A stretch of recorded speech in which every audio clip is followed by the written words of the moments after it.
देखिएगा, आज की जो हमारी क्लास रहेगी, ठीक है, BHDC 134, ठीक है, गद्य साहित्य जो आपकी बुक रहेगी, इसमें हम लोग चैप्टर नंबर 4 देखेंगे, ठीक है। और आपका जो चैप्टर नंबर 4 रहेगा त्याग पत्र, ठीक है, क्योंकि त्याग पत्र जो आपका ये चैप्टर है, त्याग पत्र से रिलेटेड जो रहेगा, ये जैनेन्द्र कुमार का उपन्यास है। इस उपन्यास से रिलेटेड आपको एग्जाम में क्वेश्चन देखने को मिलेगा ही मिलेगा।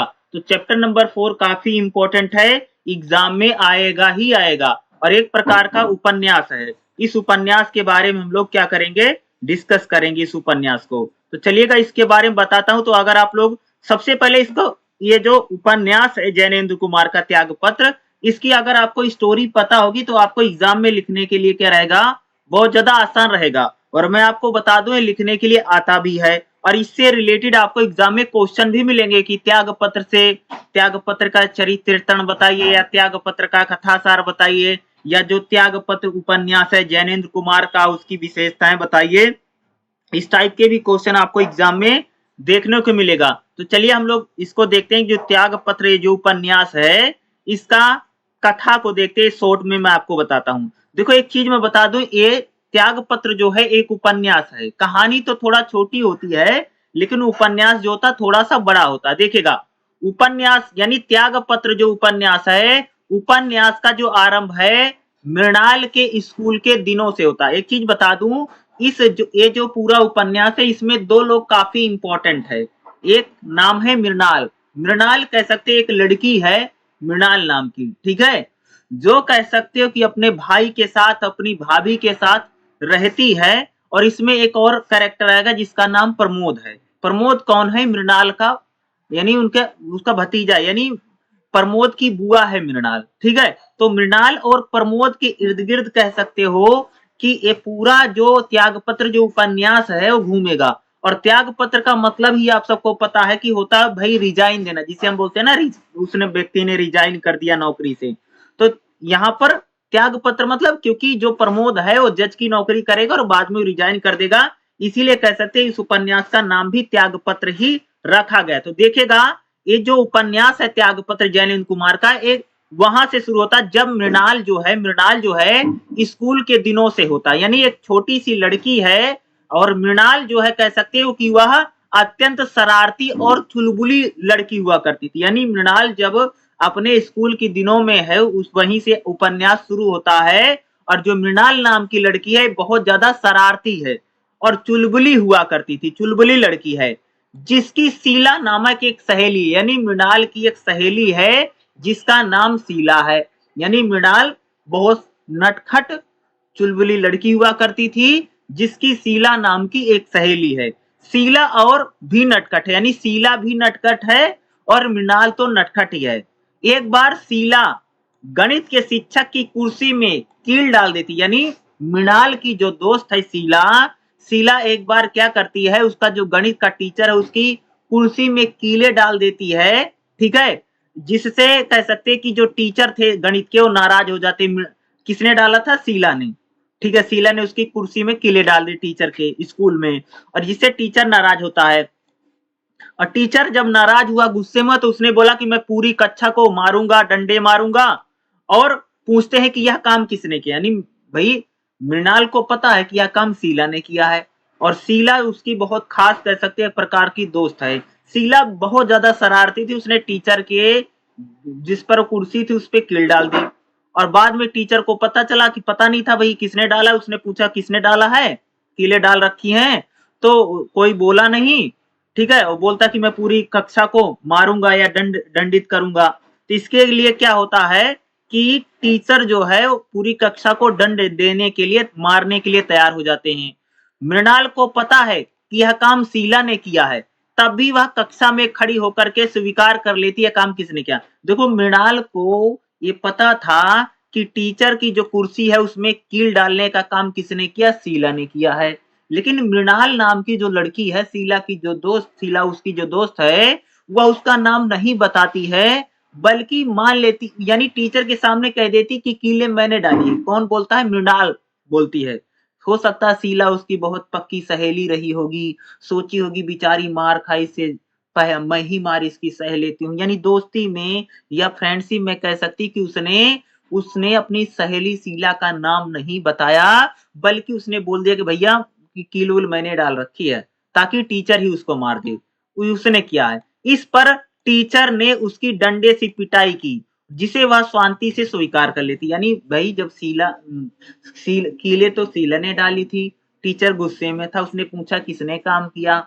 मृणाल को पता है काम शीला ने किया, उसने शीला का नाम नहीं लिया कि बोली कि कीले मैंने डाल रखे। तो टीचर क्या करता है, मृणाल की डंडे से पिटाई करता है और उसको डंडे वंडे मारता। जो मृणाल है वह उस दर्द को, दुख को सह जाती है।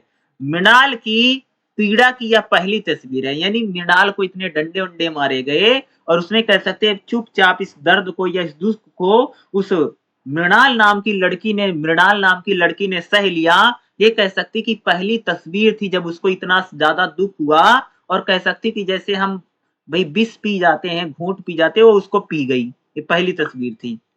शीला के घर मृणाल का आना जाना होता था। यानी आपको ये समझिए स्टोरी में क्या, शीला मृणाल जो है उसकी दो सहेली है शीला, तो शीला के घर जो है मृणाल आती जाती है। ठीक है, यानी कि जैसे हम जैसे एक भाई किसी के घर कोई किसी की दोस्त हो तो आती जाती रहती है, उसी प्रकार से शीला के घर मृणाल जो है आती जाती रहती है। शीला के भाई के साथ उसका संबंध हो जाता है। यानी कह सकते हो कि शीला का जो भाई है उसके साथ मृणाल का संबंध हो जाता है, यानी प्रेम संबंध जिसे लोग कह रहे हैं। ठीक है, यानी प्यार वार हो जाता है, इस प्रकार की बातें हो जाती है। किसका हो जाता है, यानी मृणाल का जो रिलेशन है, जो संबंध किसके साथ बन जाता है, शीला के भाई के साथ। क्यों हो जाता है, क्योंकि मृणाल जो नाम की जो लड़की है वो शीला के घर लगभग आती जाती रहती है और बार बार आएगी, बार बार जाएगी। तो एक प्रकार से कह सकते हैं कि शीला के भाई में और मृणाल में कह सकते हैं भैया मेरे प्रेम संबंध बन जाते हैं। ठीक है, और जब प्रमोद यानी जब शीला की भाभी जो है, शीला जब सॉरी देखिए इसमें क्या है कि भाई मृणाल का जब देखिएगा, मृणाल नाम की लड़की जो है उसका संबंध शीला के भाई से हो गया, प्रेम संबंध। और मृणाल की जब भाभी को पता चलता है, मृणाल की भाभी कौन है, प्रमोद की मां। ठीक है, अभी ऐसे समझिएगा। ठीक है, यानी मृणाल की भाभी को पता चला कि मृणाल का संबंध शीला के भाई से है, तो उसकी भाभी गुस्सा होती है, नाराज होती है, और मृणाल की भाभी इन संबंधों की जानकारी होती है तो हम मृणाल को कमरे में बंद करके उसकी डंडे से खूब पिटाई करती है। अरे सिंपल सी बात है भाई ना, जब उसको पता चला उसकी जो ननद है उसका संबंध किसी और से है, तो कह सकते हो कि मृणाल की भाभी ने उसको कमरे में बंद करके डंडे से मारा और पीटा। मृणाल की भाभी ने, जब उसको पता चला कि इसका शीला के भाई के साथ संबंध है। ठीक है, एक बार तो मृणाल चिल्लाती है, बाद में इस मार को वह चुपचाप सहन कर लेती है। यानी मृणाल की भाभी ने उसको खूब डंडे वंडे से मारा कमरे में बंद करके, क्योंकि उसका शीला के भाई के साथ प्रेम संबंध हो गया था। ठीक है, रिलेशन भैया बन गया था, प्रेम का मामला आ गया था। ठीक है, तो इसके लिए क्या होता है कि मृणाल की भाभी ने उसको खूब मारा पीटा। ठीक है, आगे सुनिएगा। इस घटना से आहत प्रमोद के माता पिता जल्द ही मृणाल का विवाह कर देते। क्या हुआ, शीला के जो भाई हैं और जो उनकी भाभी हैं उन्होंने सॉरी मृणाल की, देखिएगा जो मृणाल भाई उसका संबंध है ना, नाम याद रखिएगा। मृणाल के जो भाई हैं, उसका जो भाई है उसकी जो भाभी है जिसने उसको खूब मारा पीटा है, तो क्या कर देते उसका विवाह कर देते हैं। ठीक है, और अभी उसकी उम्र कम है, लेकिन देखो उम्र कम है इसलिए शादी कर देते भाई, कहीं भाग वाग जाए या कहीं किसी और के साथ प्रेम संबंध में वैसे चल रही है तो कहीं नाक ना कट जाए, इसलिए भी समझ सकते हो कि वो लोग क्या कर देते, मृणाल की शादी फिक्स कर देते हैं। उसकी समझ विकसित हुई है और वह ना ही भाव ने चुपचाप स्थिति को स्वीकार कर लेती। कुछ दिनों बाद वह घर वापिस आती है। यानी मृणाल की जो शादी है एक अधेड़ उम्र की व्यक्ति के साथ हो जाती है। यानी कह सकते हैं शीला लगभग सॉरी मृणाल जो है लगभग 14-15 साल की लड़की थी। ठीक है, पता चला भाई इसका संबंध है, तो उसके भाई ने और उसकी भाभी ने, मृणाल की भाई ने और उसकी भाभी ने उसका रिश्ता फिक्स कर दिया। और एक अधेड़ उम्र का मतलब समझते हो? जैसे अधेड़ मतलब आधी उम्र जिसकी बीत चुकी है। जैसे भाई किसी की मान लो कोई 80 साल जीवन जिएगा तो 40 साल का व्यक्ति, जैसे मान लो 14-15 साल की लड़की हो और उसकी शादी 40-45 साल के व्यक्ति के साथ अगर हम लोग फिक्स कर दें, कोई फिक्स कर दे, उसी को कहते हैं अधेड़ उम्र के व्यक्ति के साथ उसका रिश्ता तय कर देती है। कौन? मृणाल की भाभी। कि उसको वही पता है कि ये कहीं भाग जाए या कहीं कुछ हो जाए, ऐसा कुछ हो जाए, तो उसकी शादी फिक्स कर देती है। ठीक है? और मृणाल भाई स्वीकार भी कर लेती, चलो ठीक है, जिसके साथ रिश्ता कर दिया, मारपीट वैसे होती थी, तो सबको स्वीकार कर लेती है, अपने घर चली जाती है। कुछ दिनों बाद, शादी के कुछ दिनों के बाद मृणाल अपने घर आई है। मृणाल यानी अपने घर आती है, वह माँ बनने वाली है। ठीक है, शादी तो हो चुकी है, अब वह माँ बनने वाली है। ससुराल में वह खुश नहीं है, क्योंकि ससुराल में इसलिए नहीं खुश थी, अधेड़ उम्र के व्यक्ति के साथ उसकी शादी हो गई है। वो इंसान भी एक प्रकार से अधेड़ उम्र का व्यक्ति, वो भी उसको मारता है, पीटता है। ठीक है, अब वो माँ बनने वाली है। वह ससुराल जाना नहीं चाहती क्योंकि उसका प्रौढ़ पति उसको बेंत से बेंत मतलब समझते हैं, जिसे हम लोग कपड़ा उपड़ा पीटते हैं, तो बेंत से उसको पीटता था। प्रौढ़ पति मतलब होते हैं अधेड़ उम्र का व्यक्ति। ठीक है, यानी मृणाल का जो पति है जिससे उसकी शादी हो गई है, ठीक है, उसकी एक बेटी भी हुई है, ठीक है, और वो अपने ससुराल नहीं जाना चाहती, यानी शादी हो गई, एक बार गई थी, फिर आई है, फिर दोबारा नहीं जाना चाहती क्योंकि उसका जो पति है उसको बहुत मारता था, बहुत पीटता था। दोबारा ससुराल जाने पर कुछ दिनों बाद पति उसे घर से निकाल देता है। यानी क्या होता कि जब मृणाल को दोबारा उसके घर भेजा जाता है, जहां उसका पति उसको भाई बहुत ज्यादा मारता था, पीटता था, दोबारा जब उसको भेजा गया तो क्या हुआ कि उसके पति ने उसको घर से निकाल दिया। उसकी नवजात बच्ची की मृत्यु हो जाती है, क्योंकि भाई पति ने घर से निकाल दिया है तो रहना खाना उसके लिए थोड़ा सा मुश्किल हो जाता, थोड़ा सा कठिन हो जाता है। तो इसी बीच क्या होता कि मृणाल की जो मैंने बताया कि माँ बनने वाली थी, उसने एक बच्ची को जन्म दिया था। तो उसकी मृणाल की जो बच्ची है, वो यानी उसकी जो लड़की है, उसकी मृत्यु हो जाती है। ठीक है, और पति ने कह सकते हैं उसको घर से निकाल दिया। यहाँ तक कहानी पहुंच गई। अब देखिएगा, इसके बाद वह मृणाल भाई घर से तो निकाल दिया, तो पास कोई एक कोयले वाला रहता था, कोई कोयले वाले की दुकान, कोयला का काम करता, तो कोयले वाले के घर में रहने लगे। यानी मृणाल पति ने घर से निकाल दिया है, बच्ची जो उसके जन्म दिया था वो बच्ची की मर चुकी है, अब वह एक कोयले वाले के घर में रहने लगी। मृणाल उसके मृणाल उसके बच्चों की माँ बनने वाली है। किसके बच्चों की माँ बनने वाली है? एक कोयले वाले की बच्चे की माँ बनने वाली। कहने का मतलब ये है, मृणाल उसके बच्चे की माँ, अब यानी मृणाल अब फिर एक बच्चे को जन्म देने वाली है, लेकिन किसके बच्चे के? जो मृणाल अब कोयले वाले के घर में रहती है। किसके घर में रहती जी? कोयला वाला कोई था, उसके घर में आकर के जब पति ने घर से निकाल दिया तो भाई कहाँ जाएगी, तो एक कोयला वाला था उसके यहाँ रहने लगी, और मृणाल अब उसके बच्चे की माँ बनने वाली, नहीं कोयले वाले की बच्ची की माँ बनने वाली है। प्रमोद उससे मिलने जाता। प्रमोद कौन है? प्रमोद एक बड़ा कैरेक्टर इसमें। प्रमोद अगर मैं बताऊं, क्योंकि इसी के ऊपर इर्द गिर्द, प्रमोद भैया कौन है? मृणाल का भतीजा है, यानी मृणाल यानी प्रमोद की बुआ है। समझ रहे हो? मृणाल के जो भाई भाभी जो है, जो उसको बेंत से पीटते, जो इन्होंने इनकी इसकी शादी करवा दिया है, उन्हीं का लड़का है। कौन है? प्रमोद। तो प्रमोद की बुआ है मृणाल। ठीक है, और प्रमोद क्या है, बुआ के प्रति उसकी बहुत ममता है या प्यार कह सकते हो। प्रमोद उससे मिलने जाता है, तब वह अपनी स्थिति बयां करती है और आशंका जाहिर करती है कि अब थोड़े दिनों बाद यह आदमी भी मुझे छोड़कर वापिस अपने परिवार के पास जाने वाला है। यानी मृणाल को जब प्रमोद मिला तो उसने भैया बताया कि भाई कि मेरे पति ने घर से निकाल दिया, मेरे बच्ची की डेथ हो गई, फिर मैं इस कोयले वाले के यहाँ पास रहने लगी, अब मैं फिर माँ बनने वाली हूँ, लग रहा है कोयले वाला भी मुझे छोड़ करके चला जाएगा। ठीक है, ये सारी बातें किसने बताई? मृणाल ने अपने भतीजे यानी प्रमोद को बताई। कुछ समय बाद मृणाल को पीट करके निराधार छोड़ करके कोयले वाला भी चला गया। यानी एक दिन कोयले वाला भी मृणाल को बहुत ज्यादा मारता है, पीटता है, और उसको मृणाल को कोयले वाला भी छोड़ करके चला जाता है। अस्पताल में वह एक बच्ची को जन्म देती है, यानी मृणाल ने फिर एक लड़की को जन्म दिया है, और जो कोयले वाले से हुई है उसकी बच्ची। ठीक है, अस्पताल का मिशन है।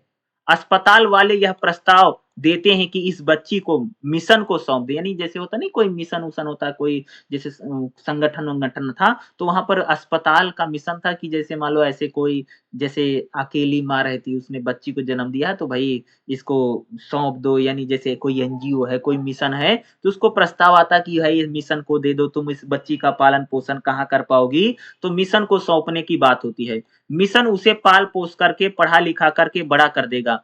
वो मृणाल को भी ईसाई धर्म स्वीकार करने की सलाह देते हैं।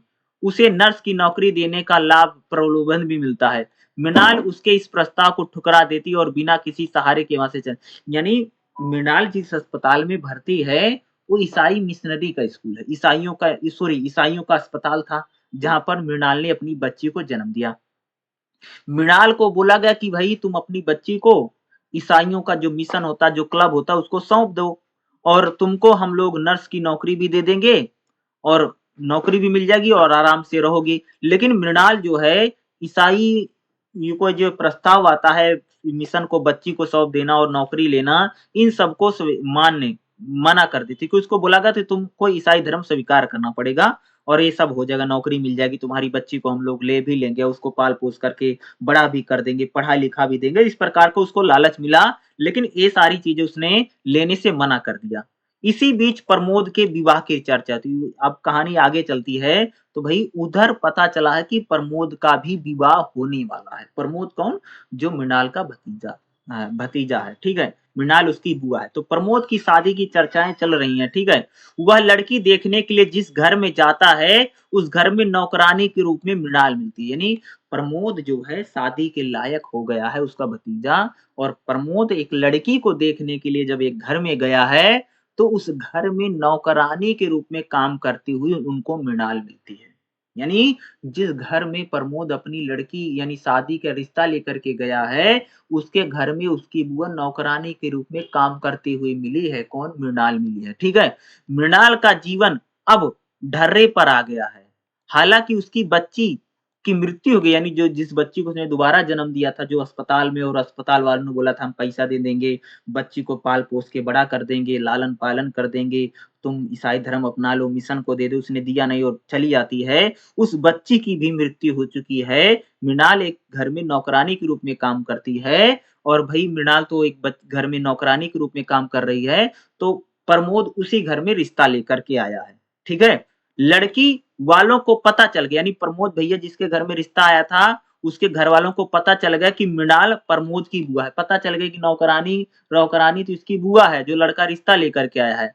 तो वह रिश्ता करने से मना कर देते हैं। अरे भाई रिश्ते जो यहाँ करने आया था उसको पता है इसकी तो ये बुआ है, तो क्या प्रमोद का रिश्ता टूट जाता? क्यों टूट जाता? क्योंकि उसकी बुआ ऐसी है वैसी है, जैसी रहेगी उसकी परिस्थिति जैसी थी, तो भैया लड़की वाले शादी करने से मना कर देते हैं।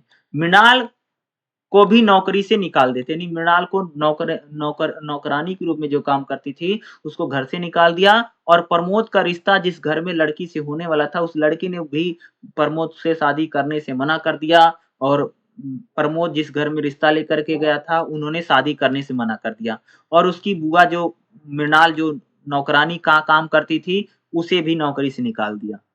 अब वह कुसंगित समाज के बीच चली गई जहां उसका जीवन लगभग नरकीय बन जाता है, यानी मृणाल निकल करके कहीं और चली जाती है।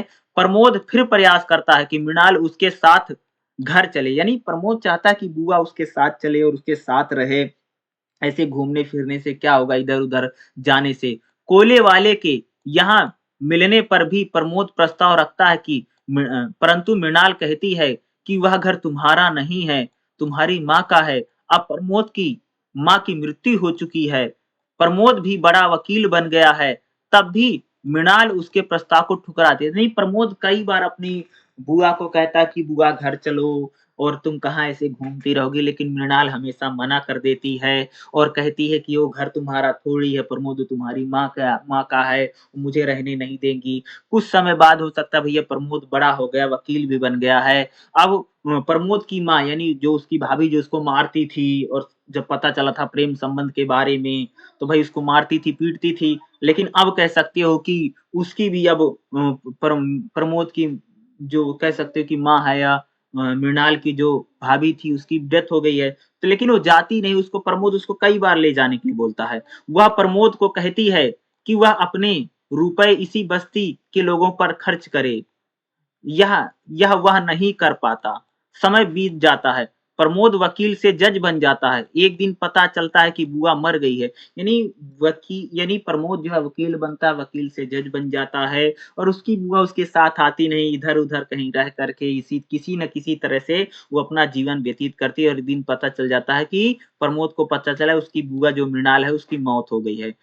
प्रमोद के मन में बड़ा ही पश्चाताप है, जागृत होता कि अपनी बुआ के लिए वो कुछ कर नहीं पाया। वह अपने जज की नौकरी से त्याग पत्र दे देता है, रिजाइन दे देता है। यहाँ आकर के कह सकते हैं कि ये जो पूरा उपन्यास है, किसका? जैनेंद्र कुमार जी का जो उपन्यास त्यागपत्र, यानी जो प्रमोद निराश होकर के अपनी बुआ के लिए, मृणाल के लिए कुछ कर नहीं पाया है, क्योंकि एक जज होते हुए, पैसे होते भी, यानी अगर हम लोग बात करें यानी बुआ जो उसकी है उसके पास आती नहीं है और इधर-उधर रह करके अपना जीवन यापन करती है। नौकरी होती है भी उसके घर नहीं आई है, ठीक है? और यानी प्रमोद को बहुत पश्चाताप है, इसलिए वो अपनी जजी की नौकरी से जब जज की नौकरी से रिजाइन कर देता है, त्याग पत्र दे देता है, इसलिए इस उपन्यास का नाम भी त्याग पत्र रखा गया है। तो यहीं पर आकर के जैनेंद्र कुमार का जो उपन्यास है खत्म हो जाता है। इस कथा के भीतर ही हमारा जो समाज कैसा समाज है, हमारे समाज में चिंतन और पात्रों का जीवन, इन सब का व्यक्तित्व तो कह सकते हैं जैनेंद्र कुमार ने इस उपन्यास में दिखाया। तो जैनेंद्र कुमार का एक बहुत ही चर्चित उपन्यास है, त्यागपत्र उपन्यास है। उपन्यास बहुत बड़ा होता है, लेकिन इस कहानी को मैंने आपको शॉर्ट में बताया, लेकिन कहानी अगर आप लोग समझने की कोशिश करेंगे, तो आप एग्जाम में कोई भी क्वेश्चन आएगा तो आप उसको आसानी से लिख पाएंगे, क्योंकि अगर आपको स्टोरी पता है तो आप आसानी से लिख सकते हैं। और त्यागपत्र जो उपन्यास है, इससे रिलेटेड आपको एग्जाम में क्वेश्चन देखने को मिलेगा ही मिलेगा। इसमें दो कैरेक्टर बहुत इंपॉर्टेंट है, एक है मृणाल, दूसरा है प्रमोद, ठीक है। बाकी इसमें एक बताऊं, मृणाल की एक दोस्त है, सहेली, जो उसका नाम है शीला, जिसके साथ मृणाल का भाई प्रेम संबंध बन जाता है, ठीक है। मृणाल के भाई हैं, भाभी हैं, जिसको भाभी उसकी मारती पीटते, उनकी शादी करवा दी। अधेड़ उम्र के व्यक्ति के साथ मृणाल की भी शादी हुई है। फिर वो कोयले वाले के साथ जाती है। मृणाल ने, कह सकते हैं अगर हम लोग बात करें, उसने 2 बार बच्चियों को जन्म दिया है मृणाल ने, ठीक है। दोनों बार उसकी बच्चियों की मृत्यु हो जाती है। मृणाल को नौकरी का भी लोभ, लालच, प्रलोभन दिया गया और उसको बोला गया कि ईसाई धर्म अपना लो, नर्स की नौकरी मिल जाएगी, उसने मना कर दिया।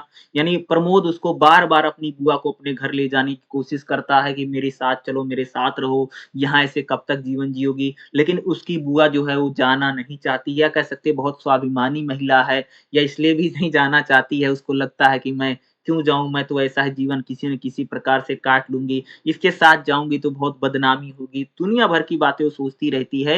इसलिए शायद उसके साथ शुरू में तो सोचती है कि उसकी, प्रमोद की जो माँ है, उसकी भाभी, वो ठीक है, उसका स्वभाव नहीं, नेचर नहीं रहा, इसलिए नहीं जाती है। बाद में जब प्रमोद की माँ की मृत्यु हो चुकी है, तब भी उसकी बुआ नहीं जाती है, कहीं उसके भतीजे की बेइज्जती ना हो, या जिस प्रकार उसने अपना जीवन जिया है। इसलिए प्रमोद की जो बुआ मृणाल है, वो कह सकते हो जाती नहीं है। बाद में प्रमोद को इतना ज़्यादा इस चीज़ों को लेकर के दुःख है, तकलीफ है कि अपनी बुआ के लिए वो कुछ कर नहीं पाया है, और इसीलिए वो अपनी जज की नौकरी से रिजाइन कर देता, त्याग पत्र दे देता। इसलिए पूरे इस उपन्यास का नाम ही त्यागपत्र रखा गया। तो बहुत अच्छा उपन्यास है, आप इसको पढ़ेंगे तो इससे रिलेटेड एग्जाम में क्वेश्चन आएगा ही आएगा। चलिए अगला देखते हैं, ठीक है। देखिएगा, अगला जो हमारा चैप्टर रहेगा, चैप्टर नंबर 7 रहेगा आकाशदीप।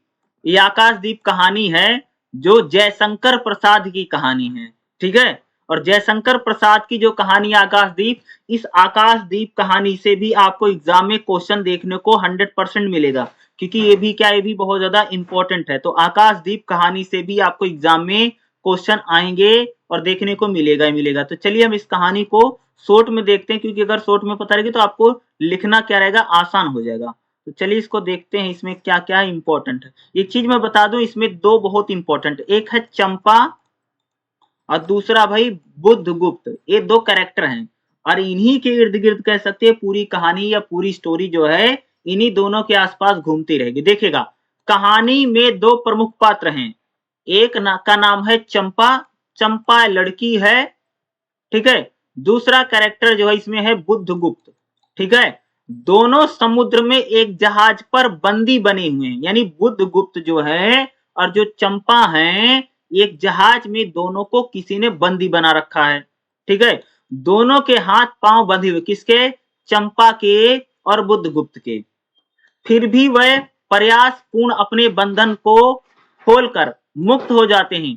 फिर नाव के नायक से बुद्धगुप्त का द्वंद्व युद्ध होता है जिसमें बुद्धगुप्त विजय हो जाता है। आप सुनो, देखो ऐसा है भाई कि चंपा और बुद्धगुप्त जो हैं दो ऐसे, एक लड़का एक लड़की कह सकते हो, जिनको नाव में बंदी बना लिया गया है और नाव में दोनों बंदी है, इनको हाथ वाथ सब इनके बंधे हुए हैं, बुद्धगुप्त और चंपा के। ठीक है। और चंपा और बुद्धगुप्त जो है बहुत सारे प्रयास करते हैं और प्रयास करने के बाद ये अपनी रस्सी उस्सी को खोल लेते हैं चंपा बुद्धगुप्त। और फिर जो बुद्धगुप्त है नाव का जो मुख्य कह सकते हैं नायक है या जो नाव का मुख्य आदमी है, उससे बुद्धगुप्त क्या करता है? लड़ाई करता, युद्ध करता, जिसको द्वंद्व युद्ध कहा जाता है। द्वंद्व युद्ध करता है और बुद्धगुप्त की जीत हो जाती है। ठीक है। अब नाव पर बुद्धगुप्त का अधिकार हो जाता है, यानी चंपा बुद्धगुप्त जिस नाव पर बंदी बने हुए हैं, चंपा बुद्धगुप्त ने काफी प्रयास किए, बुद्धगुप्त ने नाव का जो भी नायक था उसको हरा दिया युद्ध में। अब बुद्धगुप्त का नाव पर अधिकार हो गया है। नाव धीरे धीरे एक द्वीप के पास पहुंच जाती है। द्वीप मतलब छोटा सा जो टापू होता है, जो छोटा सा इलाका होता है, उस छोटे से इलाके में नाव पहुंचती है। द्वीप का कोई नाम ना होने के कारण वह उसका नाम चंपा द्वीप रखते हैं। यानी बुद्धगुप्त जो है अपनी नाव को लेकर के एक ऐसे किनारे पर पहुंचता है, एक ऐसे द्वीप पर पहुंचता है जिसका कोई नाम नहीं था। उस द्वीप का नाम क्या रख देते हैं? चंपा द्वीप। साथ रहने के कारण, परस्पर सहयोग से युक्त होने के कारण इनके बीच स्नेह का भाव जागृत हो जाता है। यानी चंपा और बुद्धगुप्त लगातार साथ साथ रहते, इसलिए कह सकते हैं इन दोनों के बीच में यानी स्नेह, ममता या स्नेह नहीं कह सकते, इन दोनों में प्रेम संबंध का जो भाव है वो जग जाता है। दोनों अपने पुराने अनुभव साझा करते हैं, यानी दोनों में कह सकते प्रेम संबंध हो गया है। तो जो बुद्धगुप्त है, जो चंपा है, बुद्धगुप्त भैया अपनी पुरानी कहानी सुना रहा है, चंपा भी अपने पुराने अनुभवों को साझा कर रही है। तब पता चलता है कि बुद्धगुप्त है जलदस्यु, यानी नाव जो नाव चलाते हैं उसमें जो एक प्रकार से यानी चंपा को तब पता चला जो बुद्धगुप्त है जलदस्यु है। चंपा के पिता मणिभद्र पोत में प्रहरी थी। पोत मतलब जो खासतौर से समुद्रों में जो नाव चलती है उसको पोत बोलते हैं। ठीक है, बड़ी बड़ी जो चलती हैं। तो चंपा के पिता का नाम है मणिभद्र। ठीक है। पता चला कि वो किसी जहाज में क्या थे? प्रहरी थे। इस पोत पर बुद्धगुप्त आक्रमण करता है। एक बार क्या हुआ था कि चंपा के जो पिता हैं मणिभद्र, वो किसी जो जहाज है उसमें पहरेदार का काम करते थे। प्रहरी मतलब पहरेदार करना, रखवाली करने वाले का काम कौन करता था? चंपा के पिता करते थे। चंपा के पिता का नाम है मणिभद्र। ठीक है।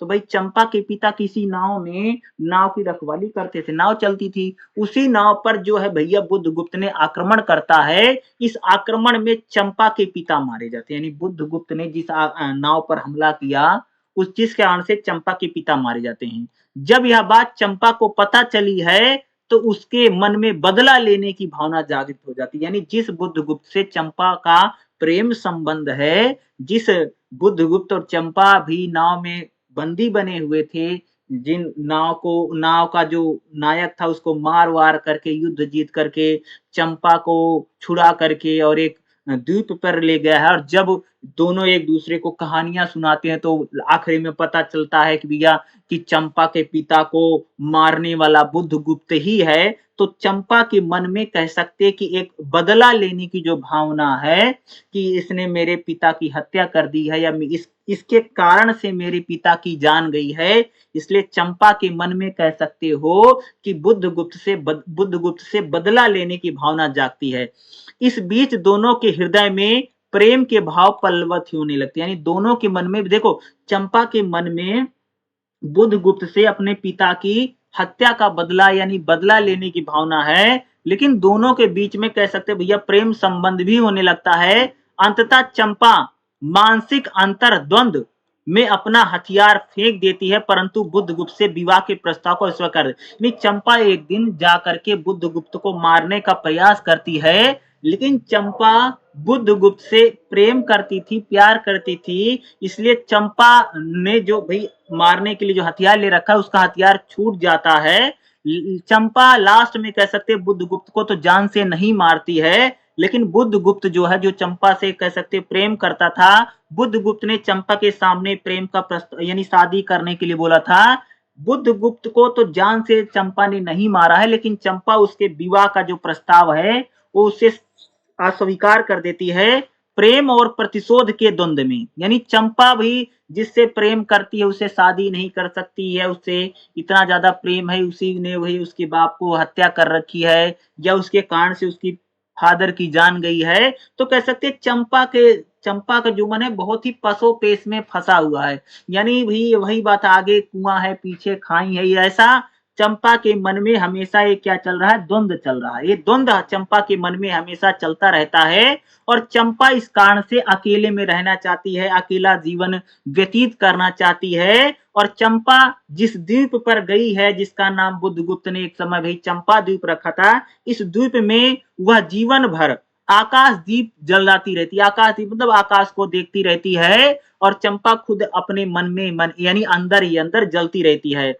ताकि नाविक को रास्ता मिलता रहे। बुद्धगुप्त निराश होकर के द्वीप को छोड़कर के चला जाता है और आकर के वो भारत भूमि पर लौट आता है। यानी चंपा और बुद्धगुप्त के ये प्रेम संबंध की कहानी है, खास तौर से जयशंकर प्रसाद की कहानी जो आकाशदीप है। इस कहानी में कह सकती है कि एक लड़की जो चंपा नाम की लड़की है वो इस पसोपेश में यानी क्या करे और क्या ना करे, यानी वो बेचारी डिसीजन नहीं ले पा रही है, फैसला ही नहीं कर पा रही है कि जिससे प्रेम करती है उसी व्यक्ति ने उसके पिता की हत्या कर रखी है, या कह सकते उसके कारण से ही उसके पिता की जान गई है जिनका नाम मणिभद्र था। तो इस कारण से चंपा तो कह सकते एक प्रकार से नफरत भी उसके मन में भरी हुई है, लेकिन प्यार भी उसके मन में उसके बुद्धगुप्त के प्रति भरा हुआ है। तो डिसीजन नहीं ले पा रही, फैसले नहीं कर पा रही, आखिर वो क्या करे। इस कारण से कह सकते चंपा बहुत दुखी है, बहुत निराश है और वो अकेला रहना चाहती है और अकेले जीवन जीना चाहती है।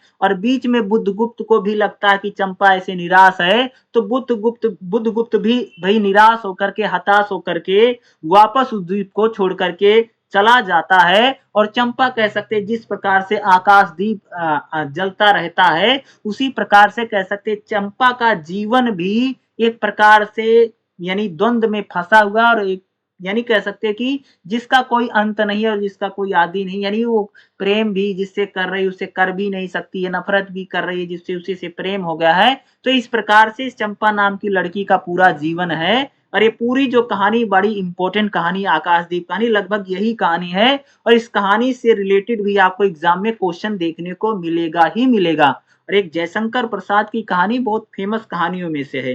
तो आपको मैंने आज का दो खास तौर से चैप्टर आपको बताया, एक तो प्रेमचंद की सॉरी जो मैंने आपको त्याग पत्र बताया था, जैनेन्द्र कुमार का जो त्याग पत्र जो कि एक उपन्यास था, काफी लंबा चौड़ा उपन्यास है, उससे रिलेटेड भी आपको एग्जाम में क्वेश्चन देखने को मिलेगा ही मिलेगा।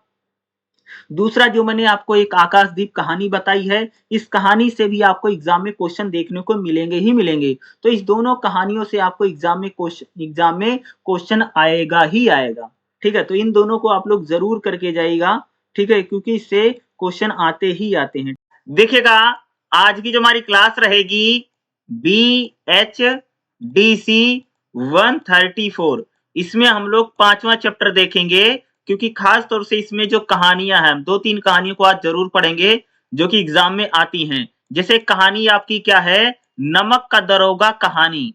एक कहानी अगर आपको पता रहेगी कि क्या कहानी है, तो क्योंकि इससे रिलेटेड एग्जाम में क्वेश्चन आता ही आता है। ठीक है, तो इस कहानी को जरूर पढ़ के जाइए, क्योंकि एग्जाम में आ सकती है और पूछा भी जा सकता है। ठीक है, तो चलिए इस कहानी को हम लोग शॉर्ट में जरूर पढ़ते हैं, क्योंकि कम से कम आपको शॉर्ट में तो पता होनी ही चाहिए कि इस कहानी में क्या क्या है। तो देखिएगा नमक का दरोगा कहानी का देखिएगा। देखो, नमक का दरोगा प्रेमचंद की संक्षिप्त और संगठित कहानी है। यानी नमक का दरोगा जो कहानी है किसके द्वारा लिखी गई कहानी है भाई मेरे, ये प्रेमचंद, जिनका नाम क्या है, मुंशी प्रेमचंद द्वारा लिखी गई कहानी कौन सी है, नमक का दरोगा। ठीक है, इस कहानी का नायक मुंशी बंसीधर है।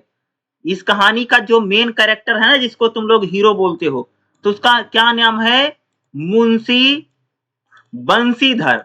और यही कह सकते हैं दरोगा है। दरोगा मतलब नमक मतलब समझते हो? जो हम लोग खाने में जो नमक यूज करते हैं, इसकी बात करते हैं। और ये कहानी भारत जब गुलाम था उस समय की कहानी है। तो उस समय क्या होता भाई, नमक की काला बाजारी होती थी। ठीक है, ब्लैक में लोग नमक को बेचा करते थे, काला बाजारी होती थी। और मुंशी बंसीधर कौन है? ये नमक यानी पुलिस विभाग में काम करता है। कह सकते हो कि नमक जो डिपार्टमेंट है, नमक की काला बाजारी ना हो, स्मगलिंग ना हो, इसके लिए भाई पुलिस डिपार्टमेंट में कह सकते हो नमक डिपार्टमेंट में काम करता है। यानी पूरी कहानी जो है कह सकते हो मुंशी बंसीधर इसका मेन कैरेक्टर है। यही नमक का दरोगा भी है। देखिएगा, वह अपनी परीक्षा खत्म करके नौकरी के लिए आवेदन करता। कौन? मुंशी बंसीधर ने जब अपनी पढ़ाई भैया खत्म कर दी तो नौकरी के लिए आवेदन करता है। उसे नमक का दरोगा के रूप में नियुक्ति मिली। यानी मुंशी बंसीधर को पढ़ाई खत्म करने के बाद जब नौकरी मिली तो उसको नमक का दरोगा, ठीक है, नमक एक डिपार्टमेंट होता था। ठीक है, क्योंकि अंग्रेजों आजादी से पहले की बात हम लोग कर रहे हैं, जब देश गुलाम था तो उस समय नमक डिपार्टमेंट होता था। तो नमक डिपार्टमेंट में नमक का दरोगा है। देश में नमक का नया विभाग खुला था। उसमें नौकरी करने के लिए बहुत से लोग लालायित रहते थे। इसका कारण यह था कि इस नौकरी में ऊपरी कमाई यानी रिश्वत की अपार संभावना थी। तुम सबको पता होगा कि हमारे देश में लोग ज्यादातर वैसे जगहों पर नौकरी ज्यादा करने चाहते हैं भैया जहां पर ऊपर की कमाई। ऊपर की कमाई का मतलब क्या था? ऊपर की कमाई का मतलब ब्लैक मनी, जहां पर रिश्वत बहुत ज्यादा मिलती है। लोग ऐसे जगहों पर काम करना ज्यादा चाहते हैं। तो माना जाता था कि जब नमक का नया नया विभाग खुला था, उसी समय कह सकते हैं मुंशी बंसीधर जो है उसने भई नमक का दरोगा के रूप में उसे नियुक्ति मिली, नौकरी मिली है। और कहा जाता था कि नमक विभाग एक ऐसा विभाग था, नमक का दरोगा अगर आप बन जाओ तो उसमें रिश्वत और ऊपर की कमाई बहुत ज्यादा थी। उसके पिता बंसीधर ने रिश्वत के गुर सिखा करके विदा किया। वह आज्ञाकारी पुत्र के रूप में चुपचाप सारी बात सुनता रहा। यानी कहने का मतलब क्या है कि जब नमक का दरोगा मुंशी बंसीधर बन गए तो भाई उनके जो पिताजी हैं उनको पता था कि बेटे की नौकरी भाई नमक विभाग में लग गई है, नमक का दरोगा बन गया जहां पर ऊपर की कमाई है। तो उसके पिताजी ने कह सकते रिश्वत लेना है कि नहीं लेना, लेना कैसे लेना है, ये सारी बातें कह करके उन्होंने अपने बेटे को नौकरी पर भेज दिया, यानी मुंशी बंसीधर को। ठीक है, और मुंशी बंसीधर ईमानदारी और मेहनत से कार्य करते हैं। यानी मुंशी बंसीधर जो है वो नमक का दरोगा है। देखो उसके घर यानी उसके पिता भी चाहते हैं कि मुंशी बंसीधर रिश्वत ले और ऊपर का पैसा कमाए, रिश्वत का पैसा कमाए। लेकिन मुंशी बंसीधर जो है बहुत ईमानदार व्यक्ति है। क्या है? मुंशी बंसीधर बहुत ईमानदार जो नमक का दरोगा है, जिनको नौकरी मिली है, ठीक है, जिनके पिता भी जी भी चाहते हैं कि इसीलिए तो उन्होंने इनको पढ़ा सिखा के भेजा है कि नौकरी कैसे करनी है।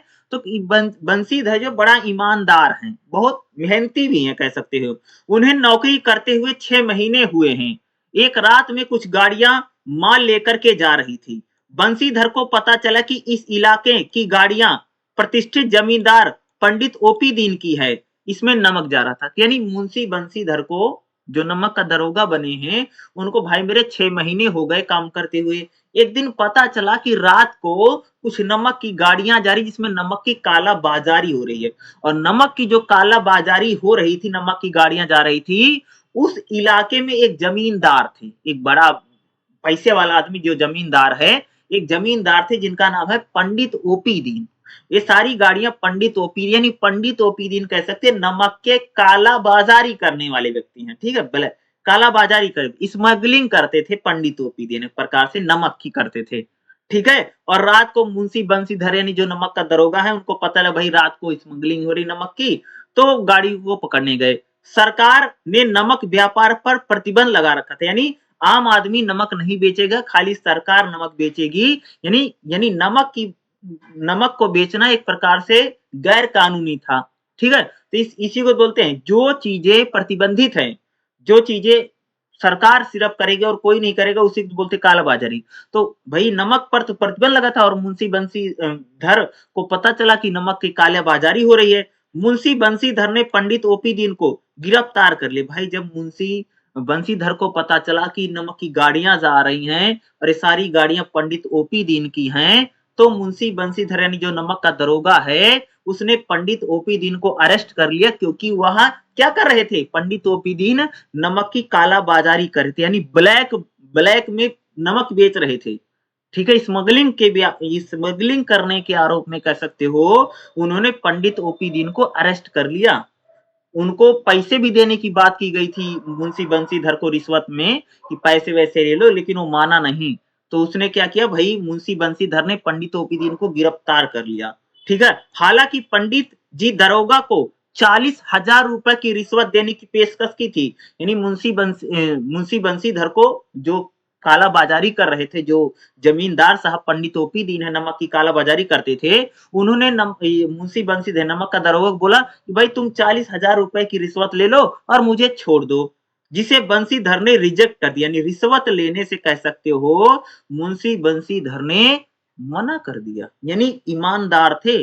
नहीं तो रिश्वत का पैसा ले लेते 40,000। भाई जब देश आजाद नहीं था, गुलाम था, उस समय 40,000 रुपया बहुत है। ठीक है, आज भी 40,000 कोई किसी को रिश्वत दे तो फट से ले लेगा। तो कह सकते कि मुंशी बंसीधर जो है बहुत ईमानदार व्यक्ति थे। ठीक है, और भाई पंडित ओपी दीन जो कह सकते हैं जिनको गिरफ्तार किया गया नमक का कालाबाजारी में, दूसरे दिन यानी अगले दिन उनको पंडित ओपी दीन को कोर्ट में, यानी जिसको हम कचहरी बोलते हैं आम भाषा में, कोर्ट में उनको पेश किया गया। वो बाइज्जत बरी हो जाती, यानी मुंशी बंसीधर जो ने भी पंडित ओपी दीन को गिरफ्तार कर लिया और पंडित ओपी दीन को अगले दिन कोर्ट में पेश किया। लेकिन तुमको पता है पंडित ओपी दीन जो है पैसे वाला आदमी है, जो 40,000 को रिश्वत दे रहा था, वो कह सकते कोर्ट में भी लोगों को खरीद लेगा। तो कह सकते कि पंडित ओपी दीन जो है, जो बहुत पैसे वाले हैं, भाई कालाबाजारी कर रहे थे नमक का, तो वो अगले दिन वो बाइज्जत बरी हो जाते हैं। क्यों बरी हो जाते हैं? क्योंकि उन्होंने सबको खरीद लिया होगा, पैसे दे दिए होंगे, इसलिए सबूत ही नहीं मिला होगा। मजिस्ट्रेट मुंशी बंसीधर को सलाह देते हैं कि जिम्मेदारी से नौकरी करें। वही बात है ना कि भाई जब बाइज्जत बरी हो गए, कौन बाइज्जत? पंडितों की जो नमक का कालाबाजारी करता था। तो मजिस्ट्रेट यानी जो जज थे, उसने बोला कि भाई नौकरी सही से करो, तुम तो ईमानदार आदमी को पकड़ के लाए हो ना, तुम तो इसके खिलाफ कोई सबूत नहीं पेश कर पाए। ठीक है, सप्ताह भर बाद बंसीधर ने नौकरी नौकरी छूट जाती। यानी क्या होता, किसी कारण से अगर हम देखें तो मुंशी बंसीधर जो बड़े ईमानदार व्यक्ति थे, ठीक है, और तुम सबको पता है जो ज्यादा ईमानदारी से काम करता है उसका नौकरी बचता नहीं है। ठीक है, अरे सारे बेईमान बैठे हैं तो एक ईमानदार होके क्या कर लोगे? सही वही बात है ना जी।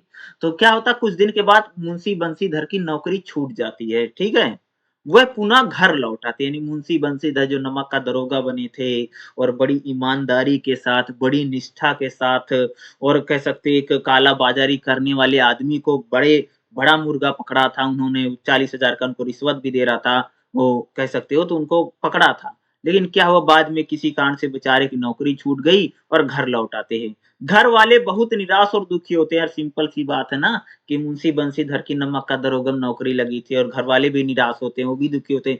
कुछ दिनों बाद पंडित ओपी दीन बंसीधर के घर आते हैं। अचानक क्या हुआ कि भाई जब नौकरी छूट गई मुंशी बंसीधर की, वो अपने घर लौट आए। ठीक है, अचानक क्या हो कि एक दिन वही पंडित ओपी दीन जिनको नमक का दरोगा जो जब थे, जब उन्होंने कालाबाजारी करते हुए पकड़ लिया था और कोर्ट में पेश किया था, 40,000 की रिश्वत दे रहे थे, वही पंडित ओपी दीन एक दिन मुंशी बंसीधर के घर आए, जब नौकरी वोकरी छूट गई, उनके घर आते हैं और कह सकते हैं कि पंडित ओपी दीन मुंशी बंसीधर को कहते हैं कि मैंने अपनी संपूर्ण जायदाद का तुमको मैनेजर बना दिया। यानी मुंशी बंसीधर को पंडित ओपी दीन, वही पंडित ओपी दीन जो काला बाजारी करते थे, नमक का काला धंधा कर रहे थे और जिनको उन्होंने पकड़ रखा था, उन्हीं दरोगा के पास आकर के, यानी जो नमक का दरोगा है, यानी जो थे, जो उन्होंने पकड़ा था, उनको आकर के अपनी पूरी संपत्ति का मैनेजर बना देते हैं और उन्हें कहते हैं मैं तुमको नौकरी पर रखता हूँ, 6,000 महीना दे दूंगा, मैं तुमको वेतन दूंगा, नौकर चाकर दूंगा, गाड़ी घोड़ा दूंगा, यहाँ तक रहने को घर दूंगा। ये सारी बातें कौन कहता? पंडित ओपी दीन कहते, जिनको उन्होंने पकड़ा था एक बार, और ये सारा स्वीकार कर लेते हैं। यही कहानी समाप्त हो जाती। कहने का मतलब क्या भैया, अगर मैं एक बात बताऊं, तो पंडित ओपी दीन जो है बड़े भ्रष्ट आदमी थे, बड़े करप्ट आदमी थे, बड़े बेईमान आदमी थे, पैसा वैसा बहुत खूब कमा रखा था, 40,000 रुपए की तभी तो रिश्वत दे रहे थे। और तुमको पता होगा कि हर जो बेईमान आदमी होता है उसको ईमानदार आदमी की बड़ी ज़रूरत होती है। तो मुंशी बंशीधर के पास शायद वो इसीलिए आए होंगे कि उनको एक ईमानदार आदमी मिल जाएगा। क्योंकि उनको पता है कि जो आदमी नमक का काला बाज़ारी करते हुए उनको पकड़ लिया था, वो आदमी सच में बड़ा ईमानदार रहा होगा, बड़ा स्वाभिमानी व्यक्ति हैं। इसलिए उन्होंने देखो क्योंकि आदमी को भई हमारे भई कहा भी जाता है ना कि हर बेईमान आदमी को ईमानदार आदमी बड़ा की ज़रूरत होती है। देखो जितना बेईमान आदमी होगा ना, सोचेगा कि हमको बड़ा ईमानदार आदमी मिले काम में, ख़ास तौर से पैसे-वैसे के देख-रेख में तो उनको बड़ा तो इसलिए कह सकते हैं पंडित ओपी दिन एक दिन आकर के क्या करते हैं, मुंशी बंशीधर को अपना मैनेजर बना देते हैं और इस प्रस्ताव को मुंशी बंशीधर स्वीकार कर लेते हैं।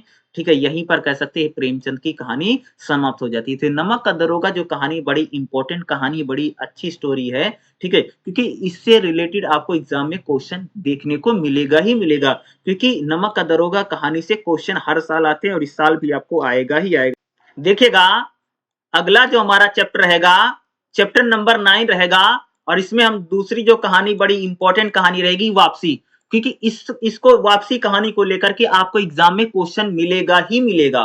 ठीक है? तो वापसी भी एक बहुत फेमस कहानी है और बहुत इम्पोर्टेंट कहानी है, उषा प्रियवदा की कहानी है और एक बहुत इसमें हम लोग देखेंगे कहानी का सार देखेंगे, ठीक है?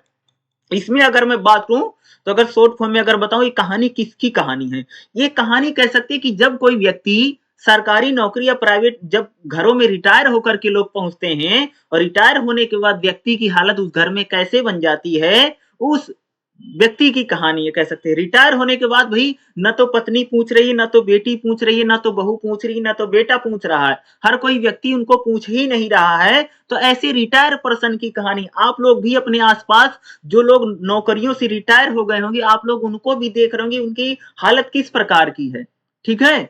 ऐसा होता ही होता है। आपके घर में अगर कोई रिटायर हुआ व्यक्ति है, इसकी सरकारी या कोई नौकरी से रिटायर हुए लोग हैं या प्राइवेट सर किसी से रिटायर हुएंगे, आपके घर में नहीं तो आसपास देख लीजिएगा तो उनकी हालत किस प्रकार की आज बनी हुई है। तो आप इस कहानी से समझ गए कि रिटायर होने के बाद किसी की हालत अपने घर परिवार में कैसे बन जाती है। देखिएगा, इसी तभी इस कहानी का नाम ही वापसी मतलब वापस आना। जैसे मैं कहीं गया हूँ, जैसे मैं मान लो कि मैं कोई नौकरी करता हूँ और नौकरी करके जब घर आता हूँ, यानी दोबारा नौकरी करने चला जाऊँ, इसी को बोलते हैं वापसी। क्योंकि इस कहानी में आपको पता चलेगा कि किस प्रकार से रिटायर जो पर्सन होता है, जो नौकरी से रिटायर हो जाता है, तो उसकी दुख भरी कहानी भी इसको कह सकते हो। देखिएगा क्या है, उषा प्रियवदा की प्रख्यात कहानी वापसी एक रिटायर्ड व्यक्ति गजोधर बाबू की अकेलेपन की कहानी। अकेलेपन का मतलब होता है कि भाई मेरे जब कोई व्यक्ति रिटायर होकर के आता है, आप अपने आसपास भी बुजुर्गों को देख रहे हो किस प्रकार से उनका जीवन अकेलेपन में बीत रहा आजकल। ना तो उनकी बहू पास बैठती, ना उनका बेटा पास बैठता है, ना उनका पोता पास बैठता है। कोई व्यक्ति क्योंकि बूढ़ा व्यक्ति जब व्यक्ति बूढ़ा हो जाता है या एक एज आ जाती है, तो उस समय कह सकते कि उसके पास कोई बैठने वाला व्यक्ति नहीं, बातचीत करने वाला व्यक्ति नहीं है। तो कह सकते हैं एक रिटायर जो व्यक्ति है जिनका नाम है गजोधर बाबू। ये पूरी कहानी अगर मैं बात करूँ तो गजोधर बाबू नाम जो है इनके आसपास ही पूरी कहानी घूमेगी और ये रिटायर होकर के अपने घर आए और उनकी अकेलेपन की कहानी है। यानी एक वृद्ध व्यक्ति कह सकते हो कि जो बूढ़ा व्यक्ति हो गया है उसकी अकेलेपन और रिटायर व्यक्ति की कहानी। देखिएगा, गजोधर बाबू 35 साल की रेलवे की नौकरी के बाद रिटायर होकर के अपने घर परिवार के बीच लौटते हैं। कहने का मतलब है कि एक गजोधर बाबू नाम के व्यक्ति हैं जिन्होंने कह सकते भाई मेरे रेलवे में 35 साल नौकरी की। कितने साल की है जी? लगभग 35 साल नौकरी करके गजोधर बाबू अपने घर परिवार में लौटे हैं। और गजोधर बाबू कह सकते हैं लगभग जब रेलवे में नौकरी की है उन्होंने, 35 साल एक बड़ा लंबा समय होता है। तो भाई जब घर लौटे हैं तो उनके मन में भी बड़ा उत्साह रहा होगा कि पत्नी है, बच्चे हैं, बहुएं हैं, बेटी हैं, घर में जाएंगे, अच्छे से रहेंगे। इतने दिन हम यहाँ नौकरी चाकरी करते हैं, तुम सबको पता कि जो लोग खास तौर से रेलवे में नौकरी करते हैं, रेलवे एक ऐसा विभाग है कि आपको घर से दूर ही जाना पड़ता है। आप घर वापस जो भी किसी की अगर आसपास भी अगर आप देखोगे रेलवे में नौकरी है, क्योंकि जो लोग रेलवे में नौकरी करते हैं घर के आसपास ज्यादातर रहते नहीं, कहीं दूसरे जगह ही उनकी नौकरी लगती है। तो भाई रेलवे में नौकरी करते थे तो घर पे रहते नहीं थे और जब रिटायर होकर के अपने घर पहुंचे लगभग 35 साल के बाद, उनकी पत्नी, उनका विवाहित बेटा अमर और उसकी पत्नी, उन्हें उसकी बेटे की पत्नी, उनका छोटा बेटा नरेंद्र और उसकी बेटी बसंती रहती। यानी 35 साल रेलवे में नौकरी करके गजोदर बाबू जब अपने घर पहुंचे तो घर में उनके घर में कौन-कौन है भाई? एक तो उनकी पत्नी है और उनका बड़ा बेटा अमर है और उसकी वाइफ क्या है उसका उसकी भी पत्नी है और इनका छोटा बेटा नरेंद्र है और इनकी बेटी बसंती। यानी अगर इतने लोग रहते थे, गजोधर बाबू के लौटने से घर की पहले से चली आ रही व्यवस्था में व्यवधान पड़ जाता। आप सबको पता है कि भाई मेरे कि आप घरों में भी देखा होगा कि हमारे घरों में जैसे घर में देखो भैया बूढ़ा बुजुर्ग भी अगर व्यक्ति नहीं है तो घर की व्यवस्था कैसी रहेगी? जो जिसका मन कर रहा वही कर रहा, कोई मार्केट जा रहा है, कोई कुछ खा रहा है, कोई कुछ पी रहा है, कोई ना कोई रोक है ना कोई टोक है। यही बात है ना कि जो जो मन कर रहा आदमी सो कर रहा है। लेकिन क्या होता कि गजोधर बाबू जब नौकरी करके 35 साल बाद अपने घर आए हैं, तो कह सकते हैं कि घर में जो प्रथा चल रही थी, जो चल रही थी बेटा कहीं जा रहा है, बेटी कहीं जा रही है, उनकी पत्नी कहीं जा रही है, ना कोई रोक है, ना कोई टोक है। तो 35 साल बाद जब नौकरी करके गजोदर बाबू अपने घर पहुंचे हैं, तो कह सकते हैं कि उस चीज में व्यवधान पड़ गया है। अरे सिंपल सी बात है अगर मैं आपको बताऊं, जैसे भाई अगर तुम रहते हो कहीं पर, वहां तुम खाली रहते, तुमको तुम्हारी मम्मी रहती ना तुम्हारे पापा रहते, तुम अकेले रहती हो। लेकिन मान लो अगर मम्मी पापा आके रहने लग जाए, तुम्हारी भी जिंदगी में व्यवधान पड़ जाएगा। मेरा यहाँ तक मैं बात कर रहा हूँ। कहने का मतलब कि व्यक्ति जब अकेला है या खुल कोई रोक टोक नहीं है, तब तक कोई रोक टोक थी नहीं, जो जिसका जो मन में आता सो करता था।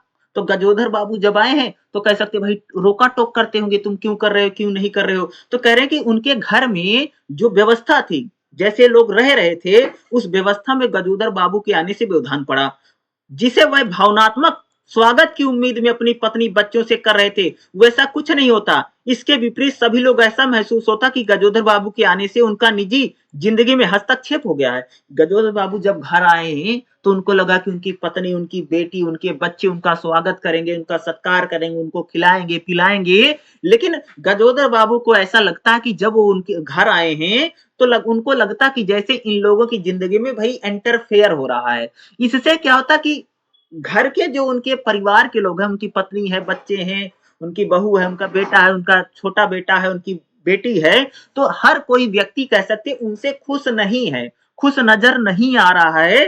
क्योंकि घर में जो परंपरा जैसे लोग रहते थे, क्योंकि उसमें रोक टोक और काफी चीजें बढ़ गई थी, इसलिए कह सकते हैं कि उनसे कोई ज्यादा खुश नहीं। पिता होने के नाते वह पत्नी और बच्चों को जिस ममतत्व की आशा कर रहे थे वह तो नहीं मिला। यानी जैसे उनकी पत्नी, उनके बच्चे, उनकी बेटी है, सोच रहे थे वो लोग लाड प्यार करेंगे, वैसा उनके साथ कुछ नहीं हुआ। इसके विपरीत उन्हें महसूस होता है कि उस घर में तो उनके लिए कोई जगह ही नहीं है। यानी गजोदर बाबू जब अपने घर लौटे हैं अपने घर आए हैं तो उनको लग रहा कि जैसे उनके घर में भाई उनकी कोई जगह ही नहीं बची है, उनको कोई पूछ ही नहीं रहा है, उनको कोई खाना पीना नहीं पूछ रहा है। कहीं बाहर खाट डाल दी तो बेचारे वहीं पड़े हैं, और भाई किसी कमरे में खाट डाल दिया तो वहीं बेचारे लेटे रहते हैं। ना उनके उनके पास उनके बच्चे जा रहे हैं, ना उनकी बेटी जा रही है जो इसका नाम बसंती है, ना उनकी पत्नी भी उनको कह सकते हैं प्रकार से भाव नहीं दे रही है। तो कह सकते हैं इस प्रकार की जिंदगी क्या है गजोधर बाबू वहां पर जी रहे हैं। पहले उनकी चारपाई जो थी यानी जो लेटे रहते थे वो बैठक में लगाई गई। बाद में बहू ने बैठक में इनकी गजोदर बाबू की चारपाई लगी तो उनकी बहू ने ऐतराज किया, भाई यहाँ क्यों लगी, इनको अंदर कर दो। तो बहू के ऐतराज करने पर बिना पूछे कोठरी में उनकी चारपाई को डाल दिया गया। पत्नी शिकायत करती कि घर के कामकाज में ना बेटी मदद करती है ना बहू मदद करती। यानी गजोदर बाबू की पत्नी भी शिकायत करती है, ना घर के कामकाज में ना बेटी कर रही ना तो बहू कर रही है। और पहले उनकी चारपाई भाई बाहर डाली गई थी, खुला था थोड़ा सा बैठक में, बाद में एक कोठरी में उनकी चारपाई डाल दी गई। जब बेटी और बहू को खाना बनाने की जिम्मेदारी सौंपी गई है तो कोई पसंद नहीं करता है। घर खर्च को सीमित करने के लिए जब वह नौकर को छुट्टी देते हैं तो उसका दखलंदाजी समझा जाता है कि अपने इस परिवार का रुख व्यवहार से उन्हें गहरा आघात लगा। क्योंकि गजोधर बाबू के घर में एक नौकर काम करता था और गजोधर बाबू ने कहा भाई इस नौकर की कोई जरूरत नहीं, घर के लोग हैं, घर के लोग खुद ही काम कर लेंगे। तो उनकी जो पत्नी है, उनकी जो बहू है, उनकी जो बेटी है, इससे उनको बड़ा है ऐतराज हो, भाई काम करना पड़ेगा। तो लोग काफी नाराज हैं उनका उनका जो व्यवहार है, रोक टोक से नाराज हैं। जिस प्रकार से उनके घर में एक नौकर काम करता था उसको इसलिए निकाल दिया कि गजोदर बाबू चाहते थे कि भाई घर का जो खर्च है उसको सीमित किया जाए, कुछ पैसे वैसे बचे, क्योंकि अब वो नौकरी नहीं कर रहे हैं, अब तो पेंशन है। इसलिए सबसे बड़े दुख की बात यह होती है कि उनकी पत्नी भी उनको समझने के लिए तैयार नहीं। गजोदर बाबू के लिए भाई बेटा हो, बेटी हो, बहू हो, वो लोग नहीं समझ रहे, चलो ठीक है, लेकिन उनकी पत्नी भी उनको समझने के लिए तैयार नहीं। उसका भी जो व्यवहार है, उनका जो रुख है, वह भी गजोदर बाबू के प्रति बहुत अच्छा नहीं रहा जब वो 35 साल नौकरी करके रेलवे में अपने घर आए हैं। ठीक है, गजोदर बाबू जिस अकेलेपन से भाग रहे थे, वही अकेलापन घर आने के बाद पत्नी है, बच्चे हैं, बहू है, लेकिन उनके पास ना तो कोई बैठता है, ना तो उनके पास कोई आता है।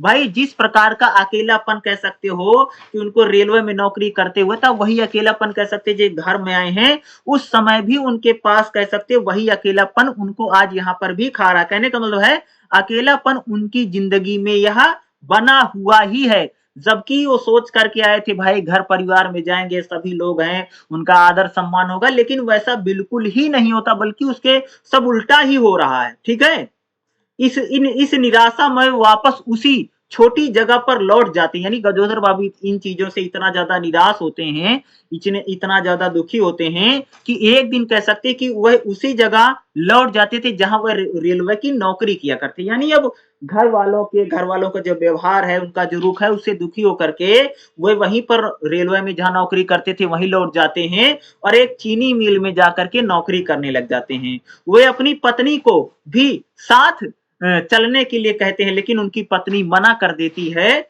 और वह अकेले ही दोबारा रेलवे में चले जाते हैं। वहीं आसपास एक चीनी मिल थी, चीनी मिल की मिल में काम करने के लिए चले जाते हैं। तो ये पूरी कहानी जो इस उषा प्रियवदा की कहानी है, तो कह सकते हैं एक अकेलेपन रिटायर्ड हुए व्यक्ति की कहानी को बताती है। किस प्रकार से व्यक्ति जब रिटायर होकर के अपने घर वापस लौटा है तो अकेलापन उसको छोड़ नहीं रहा, और एक रिटायर हुए जो व्यक्ति है उनकी दुख भरी कहानी है, कह सकते हैं उनके अकेलेपन की कहानी। किस प्रकार से उनके घर में उनका ना कोई आदर सत्कार होता, ना उनके पास कोई बैठने के लिए तैयार है, क्योंकि घर के लोगों को ऐसा लगता है कि उनके आने से जैसे उनकी जिंदगी में व्यवधान पड़ गया है, जैसे किसी ने भाई इंटरफेयर हस्तक्षेप कर दिया है। इसलिए सब उनसे थोड़ा दुखी है, कह सकते हैं नाराज से नजर आते हैं। यानी उनके साथ कोई बातचीत करने के लिए तैयार नहीं, बल्कि उनका चलो पत्नी तक भी उनके लिए तैयार नहीं है। तो इस प्रकार से जिस प्रकार से ये जो पूरी कहानी है, तो भाई अकेलेपन रिटायर हुए एक व्यक्ति की कहानी है, और इनका जो पूरी कहानी है, गजोधर बाबू नाम है उनका, उन्हीं के आसपास पूरी कहानी घूमती है। जो कह सकते हैं रेलवे में लगभग 35 साल की नौकरी करके आए हैं, घर वालों से नाराज होकर के, दुखी होकर के, और जिस प्रकार के घर वाले उनके व्यवहार करते हैं, जिस प्रकार का उनका रुख रहा, उससे दुखी होकर के वो वापस ही उस रेलवे में पास एक चीनी मिल है, वहीं पर चीनी मिल में नौकरी करने के लिए चले जाते हैं। तो इससे भी आपको वापसी कहानी से भी एग्जाम में आपको बहुत सारे क्वेश्चन देखने को मिलेगा ही मिलेगा। आज की जो हमारी क्लास रहेगी BHDC 134 रहेगा, हिंदी गद्य साहित्य, और इसमें हम एक बहुत ही इंपॉर्टेंट चैप्टर को पढ़ेंगे, कूटज। ठीक है, क्योंकि इससे एग्जाम में क्वेश्चन आता भी है और पूछा भी जाता है। तो कूटज क्या है? कूटज भाई एक पेड़ है, वृक्ष है, पौधा होता है, ठीक है, जो खासतौर से हिमालय में पाया जाता है। ठीक है, क्योंकि इससे रिलेटेड आपको एग्जाम में क्वेश्चन देखने को मिलेगा ही मिलेगा।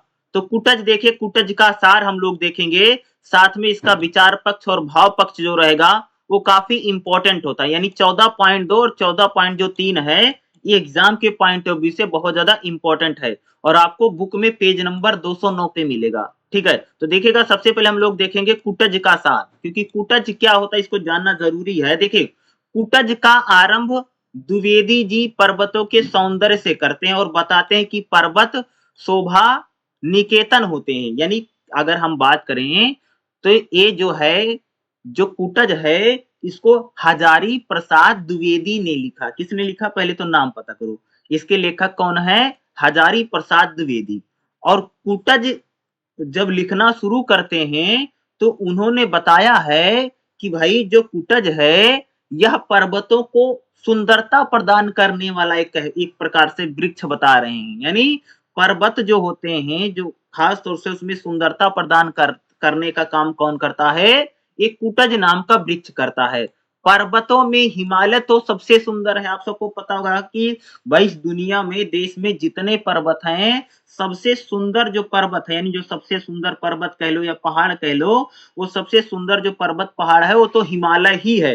कालिदास ने हिमालय को देख करके समाधिस्थ महादेव की कल्पना की। यानी कालिदास जब हिमालय को देखते हैं तो उनको ऐसे लगता है जैसे कि भगवान शंकर जो है वो बैठ करके तपस्या कर रहे हैं या तप कर रहे हैं। ठीक है, यानी हिमालय इस प्रकार से उनको दिखाई देता है। ठीक है, यानी हिमालय को कालिदास ने समाधिस्थ महादेव की कल्पना की है।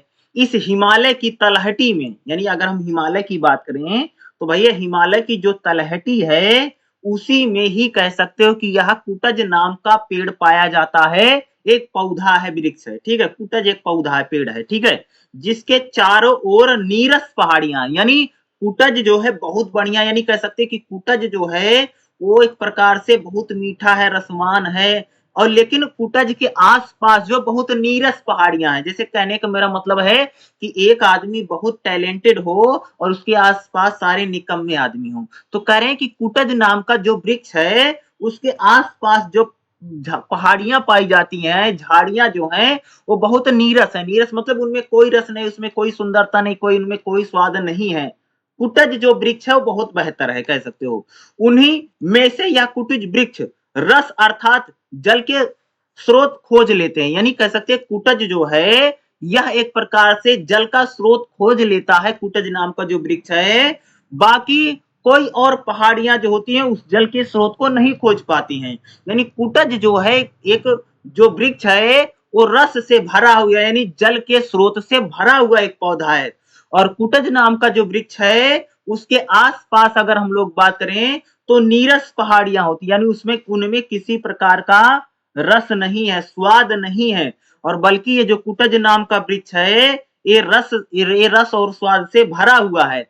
इस पर विस्मित होते हुए द्विवेदी जी कुटज के बाय रूप का वर्णन कर, यानी अगर हम लोग बात करें हजारी प्रसाद द्विवेदी जी जो हैं, एक कुटज नाम का जो वृक्ष है इसकी क्या करते भाई, इसका एक प्रकार से अगर हम लोग बात करें इसकी सुंदरता का, रंग रूप का क्या करते वर्णन करते कि कुटज नाम का जो वृक्ष है वो कैसा है कैसा नहीं, उसकी सुंदरता का, उसका रूप रंग मतलब उसकी जो बनावट है, सुंदरता है, उसका वर्णन करते। कौन करते हैं? हजारी प्रसाद द्विवेदी जी इस कुटज नाम के वृक्ष का। इसी में थोड़ा ठहर करके वह दार्शनिक प्रश्न पर विचार करते हैं कि नाम और रूप का क्या रिश्ता है।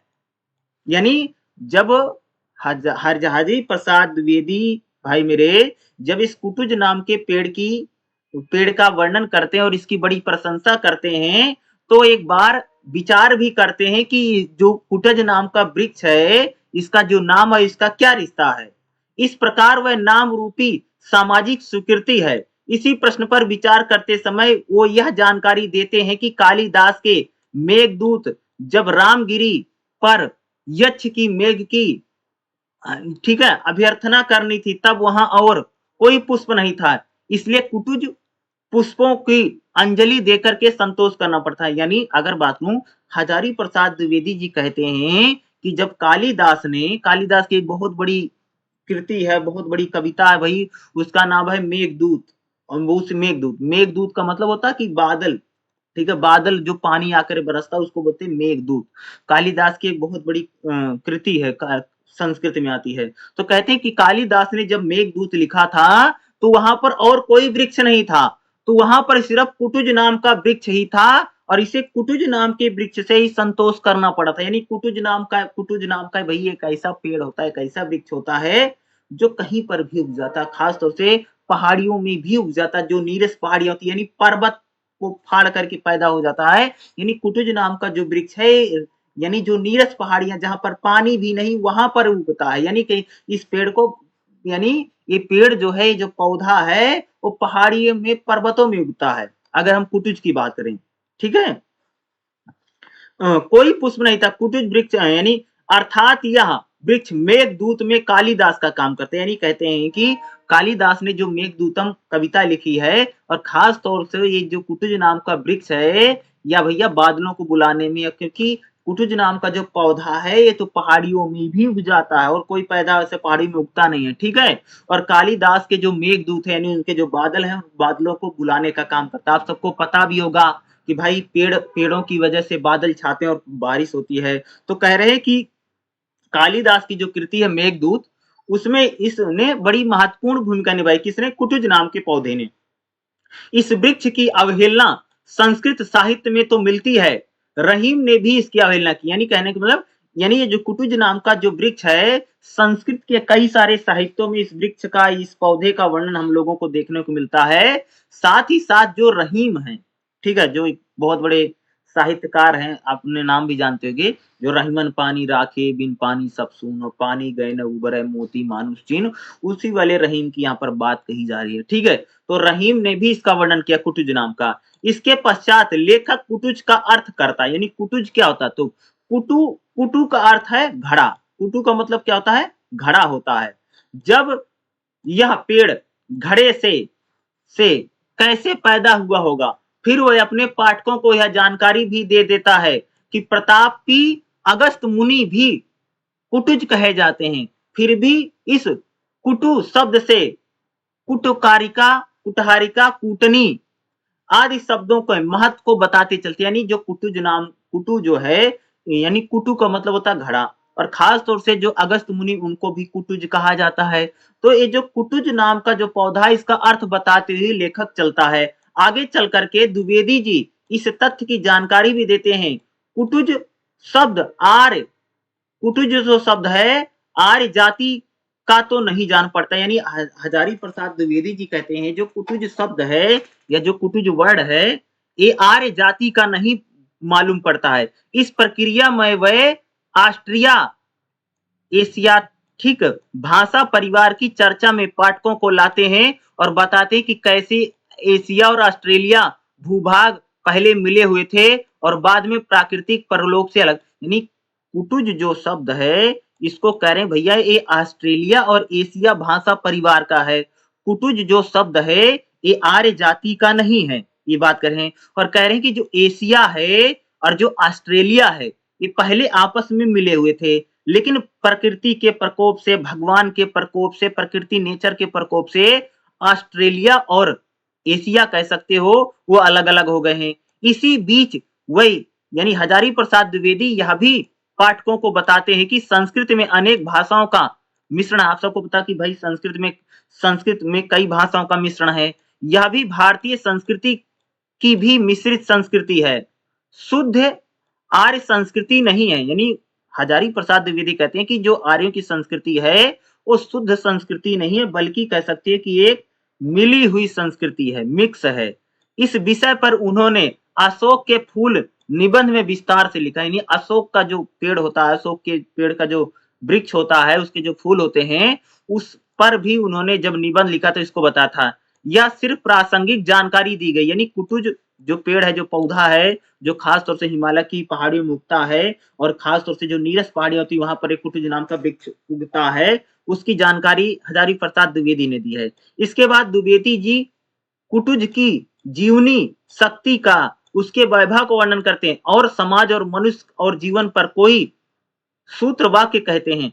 यानी हजारी प्रसाद द्विवेदी एक प्रकार से कुटुज जो वृक्ष है, जो पौधा है, जो पेड़ है, उसकी शक्ति के बारे में, वो कितना शक्तिशाली है, वो कितना अच्छा है, वो हमारे समाज में कई प्रकार के संदेश देता है और हमारे जीवन पर कह सकते हो कि जो कुटुज नाम का जो पेड़ है, जो पौधा है, उसका कितना अच्छा और कितना बेहतर प्रभाव है। इन सभी चीजों के बारे में कह सकते हैं वह वर्णन करते हैं। और लास्ट में और अंत में कह सकते हैं, अंत में हजारी प्रसाद द्विवेदी इस निष्कर्ष पर निबंध को, यानी अपने निबंध को समाप्त करते हैं, क्योंकि कुटुज जो भाई एक प्रकार का निबंध है, इस निबंध को समाप्त करते हैं कि कुटुज अपने मन पर सवारी करता है, मन को अपने सवार पर नहीं होने दे। यानी कहते हैं कि भाई कुटुज जो पेड़ है वो अपने मन की करता, अपने मन पर सवार होता है, वो मन को किसी पर सवार होने नहीं देता है। मनुष्यवी मित्र तुम धन्य, यानी मन को यहाँ पर बहुत धन्यवाद दिया गया है इस कुटुज नाम के पेड़ और पौधे। यानी कुटुज जो नाम का पेड़ है, कुटुज जो है वो मन पर सवारी करता, व्यक्ति के मन पर है, मन को अपने पर सवार नहीं होने देता है। यानी इस निबंध से कुटुज नाम से ही बताया निबंध से बताया गया कि भाई व्यक्ति को व्यक्ति पर मन सवार ना हो। यानी व्यक्ति पर मन में ऐसा ना कि आप पर मन सवार होगा, जो मन करता आदमी वही करता है, बल्कि व्यक्ति को मन पर सवार होना चाहिए। इस कुटुज नाम के निबंध से यहाँ पर कहा गया है। ठीक है। और एक बात बता दूं, सहस्र फाड़ों की मणिदीप, कुटुज और जो मैंने आपको लोभ और प्रीति, ये तीनों निबंध हैं। और निबंध में दो चीजें बड़ी इंपॉर्टेंट होती, जिसको हम लोग बोलते हैं भाई मेरे विचार पक्ष और भाव पक्ष। यानी जो निबंध लिखा गया उसका विचार क्या था, भाई किस विचार को लेकर के लिखा गया है निबंध, और किन विचारों को लेकर के, यानी ये जो निबंध लिखा है इसका भाव क्या है। इसके भाई लेखक जो उसके मन में कोई ना कोई भाव होगा ना, भाई ममता का भाव है, दयालुता का भाव है, कोई कथा सुनाने का भाव है, लोभ लालच का भाव है, तो इसको बोलते हैं भाव पक्ष। देखो जो निबंध होता है उसका भाव पक्ष और विचार पक्ष दो चीजें बड़ी इंपॉर्टेंट होती है। इसलिए आपको लोभ और प्रीति का विचार पक्ष भाव पक्ष मिलेगा, कुटुज का भी आपको विचार पक्ष और भाव पक्ष देखने को मिलेगा, और क्योंकि एग्जाम में पूछ सकते हैं। और सहस्र फाड़ों की जो मणिदीप है, जो आखिरी चैप्टर है, उसका भी आपको विचार पक्ष और भाव पक्ष जानना जरूरी है, क्योंकि इन तीनों का ही आपको विचार पक्ष और भाव पक्ष, यही दोनों क्या है एग्जाम के पॉइंट ऑफ व्यू से बहुत ज्यादा इंपॉर्टेंट है। ठीक है। इन दोनों को यानी कुटुज का भी विचार पक्ष भाव पक्ष बता देता हूं, और सहस्र फाड़ों की मणिदीप जो है उसका भी विचार पक्ष और भाव पक्ष हो गया, और आपका जो लोभ और प्रीति है उसका भी विचार पक्ष और भाव पक्ष जो है उसको हम लोग अगली क्लास में जरूर करेंगे। ठीक है। उसमें मैं आपको जरूर बता दूंगा, क्योंकि ये करके जाना है। और जो मैंने आज भी आपको बताया ये भी आपको एग्जाम में पूछा जा सकता है, आ सकता है। कुटुज जैसे अगर कई बार ऐसा होता है 5-5 नंबर में सिर्फ कुटुज ही लिख के दे देगा, तो उसमें आपको जो मैंने बताया यही आपको लिखना पड़ेगा। इसको आपको देखने से आपको खास तौर से कुटुज पर क्वेश्चन आता ही आता है। और जो मैंने आपको बताया इतना भी 5 नंबर में इतना तो लिखना बहुत है, इतना लिख देंगे तो आपको नंबर मिल जाएगा। ठीक है।